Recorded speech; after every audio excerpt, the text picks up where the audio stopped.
Is the story of Kenneth Randall, M.D. Kenneth Randall is more than a mere character of fiction. He is the personification of the spirit, the ideals, the disappointments, the sacrifices, the struggles, and the hopes of literally hundreds of physicians who, throughout the years, saw and, what's more, did something about the needs for advancement in industrial medicine.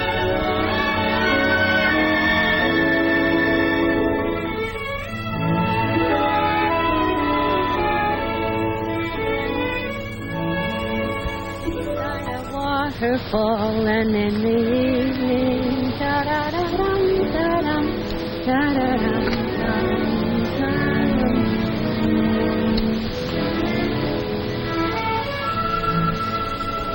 You know, Dr. Kenneth Randall, you're a very wonderful man.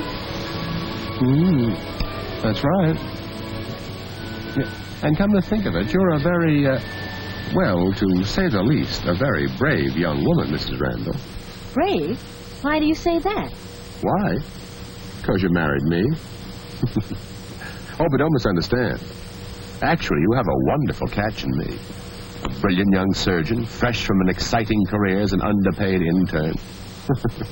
But ready now to conquer the medical world and lay it at your feet.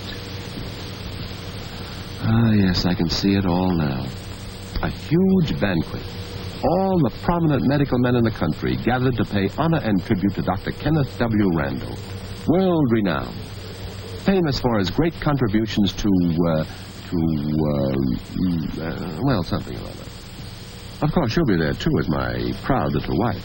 Well, thank you very much for the invitation. Ah, I can hear me now, as I stand to accept the tremendous ovation and make my acceptance speech. All that I am, or ever hope to be, I owe to my little wife. Bravo! Bravo!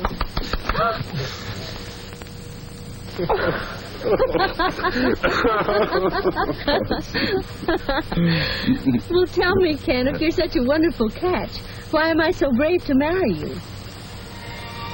Because you didn't wait until I became a success. You married me now.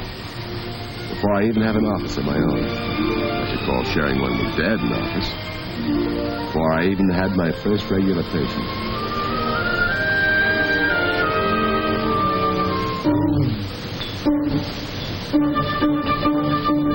Sorry.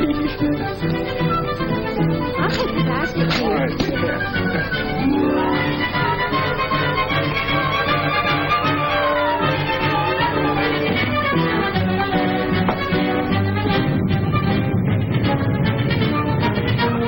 All right.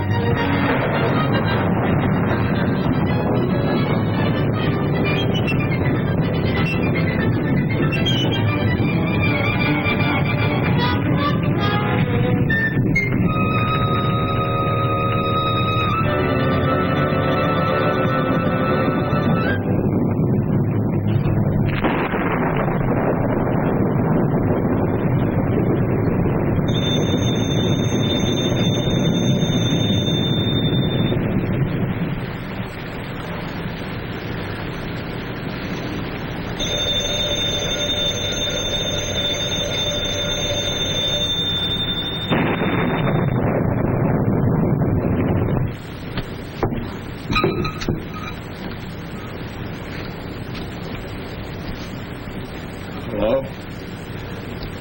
Hello? Hello? Hello? Is it a patient? Hello? There's nobody there. No wonder there's no one there. That's the doorbell ringing. Here's your robe. Oh, thank you, dear.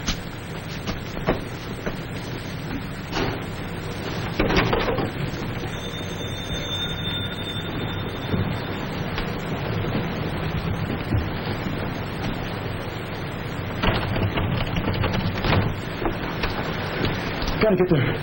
Quick, Doc. Bill's hurt bad. Bleeding like anything. I'll be back in a minute.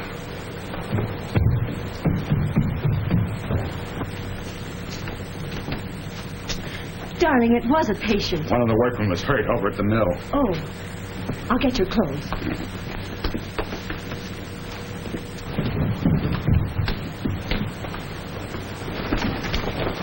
We can get there quicker if we cut across. We'll take Dad's car. Yeah. Thanks.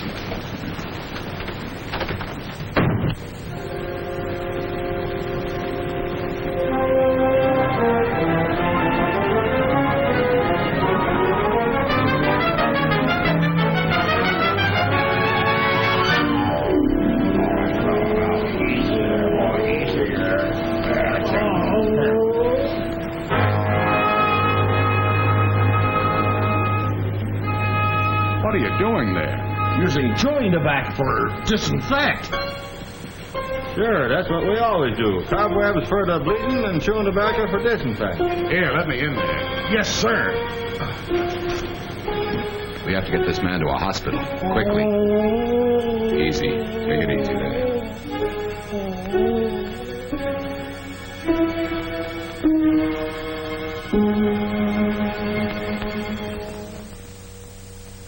Good morning, Dr. Randall. Good morning, Doctor. Good morning, Doctor. Good morning.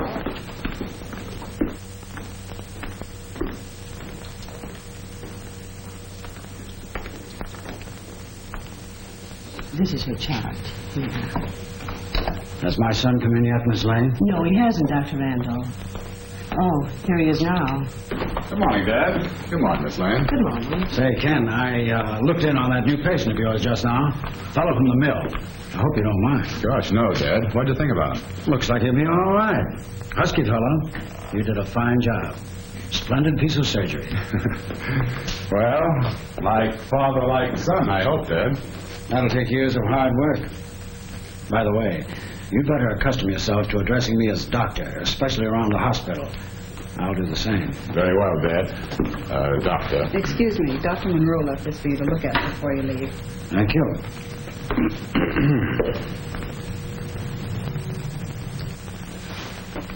You know, I've been thinking. They have quite a number of accidents over there at the mill.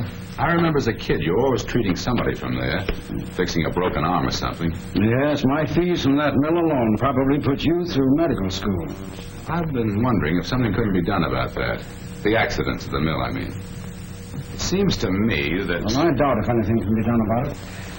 There are always accidents, especially in a mill. Men grow careless, something goes wrong with the machinery. Well, I don't know. It doesn't seem right to me. Isn't it part of a doctor's job to do everything he can to prevent accidents and sickness as well as to cure them? Of course, but within reason. You can't close every mill and factory in town. Now, you just concentrate on being a good surgeon and don't worry about anything else. Dr. Randolph, they're waiting for you in the operating room. Thank you. Oh, by the way, tell Martha I'll be dropping in for dinner tonight.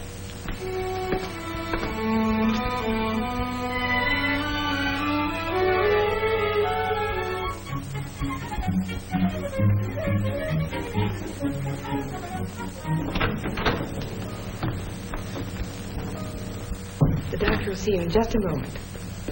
Mason, what's the matter with you fellows over there at the plant? I thought I told you to come in and have this hand dressed every day. Johnson's as bad as you are. His wound should be dressed every day, too. Yet he hasn't been in for a week. You fellows at the plant are all alike. Gosh, Doc, it ain't so easy. We work all day and at night. Well, it seems when we get home and get cleaned up and have our supper, well, I don't know.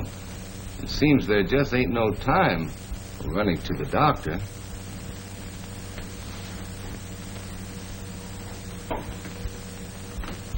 I have an idea. What time do you fellows quit for lunch? About 11:30. Perhaps if you men can't find the time, maybe I can. How would it be if I came over to the plant tomorrow at 11:30? Gee, do you think you could do that, Doc? Gosh, if you can come over to the plant, that'll help things out a lot. All right.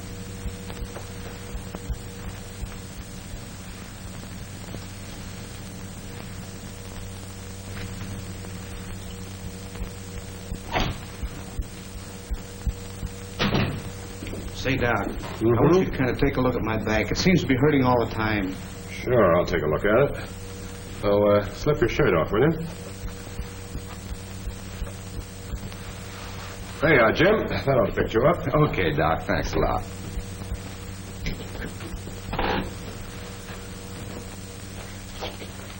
Well, that's it. Now, let's see. Where does it hurt? Here? Oh, it hurt you there, huh? Do you do much lifting, Judd? Most all the time, Doc. You'd think I'd be used to it, wouldn't you? How long has your back been hurting you? Oh, for several months, off and on. But lately, it's been hurting most of the time. How about getting transferred to some other kind of job? A job where you wouldn't have to do any lifting. Why, I've had lifting jobs all the time. Or if you keep on lifting, Judd, that pain in your back's going to get worse. You'll be laid up, maybe for a long time. Now, my advice is go see your family doctor as soon as you're through work this afternoon. Get him to give your back a thorough examination and see what he advises you to do. Well, all right if you say so, but I thought maybe you could give me something to rub in and take the pain away. That wouldn't do any good, Judd. Now, don't put off seeing your doctor. Go see him as soon as you're through work today. Will you? Well, all right if you say so. Got a little cut in my arm, Doc. Did it this morning. As long as you're going to be around here, I thought maybe you'd take a look at it. Mm-hmm. It ain't much. Yep. This morning, huh? Well, let's see here. Did you dress this yourself? Yeah. I see. Sit down here, Bill.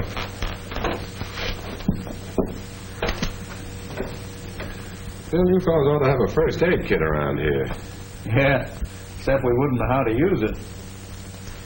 Well, I'd be glad to teach somebody to give first aid treatment. Come in handy in cases like this. Say, Art. Yeah, Bill? Come on over here. Art's always around helping when anyone's hurt. He'd be a good one to teach first aid to. What's up? Hello, Doc Randall. Well, Doc here wants to know if you want to be his assistant.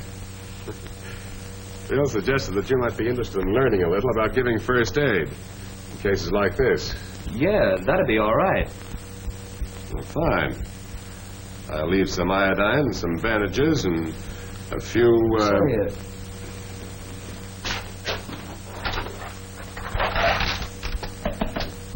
How about putting the stuff in here? I don't use this box anymore. Yes, they'll make quite a medical department. Yes, quite a medical department.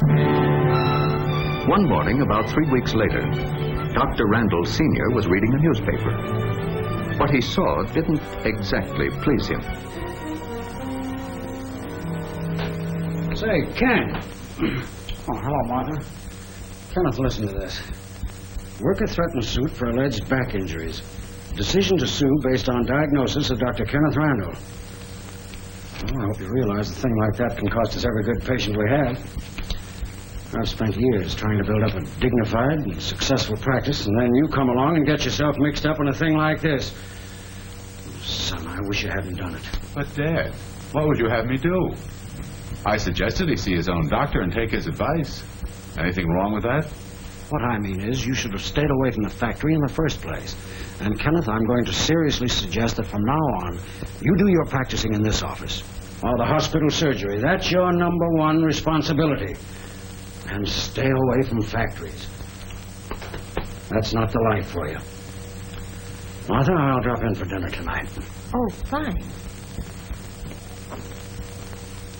Martha, I've always felt that for a man to be a success in his own eyes, he's got to be more than just a competent member of his profession. I don't quite see what you're getting at. Oh, I mean, to be really successful, or maybe I should say worthy, a carpenter, a toolmaker, engineer, preacher, or a doctor should contribute something to the advancement of human progress through his profession. Maybe it's just finding new ways to make something better or cheaper. Maybe it's fighting and working unselfishly for a just cause. Ken, you sound just like a high school valedictorian. Well, maybe so, but I mean it. And as far as I'm concerned, I'm beginning to think that my job is doing something for the advancement of a new kind of medical practice. New? In what way? Well, new from the point of view of a doctor working to cut down sickness and accidents in the towns, factories, and mills. Yes, I suppose you could call it the practice of industrial medicine. But, Ken, you know what your father will say. What's more important, Martha? What do you say? All that I am, or ever hope to be, I owe to my wife. In that case, I'd better do all I can to help in whatever job you undertake. How are you going to go about it? Well, right now, I don't know. I really don't know. But I'm going to do something.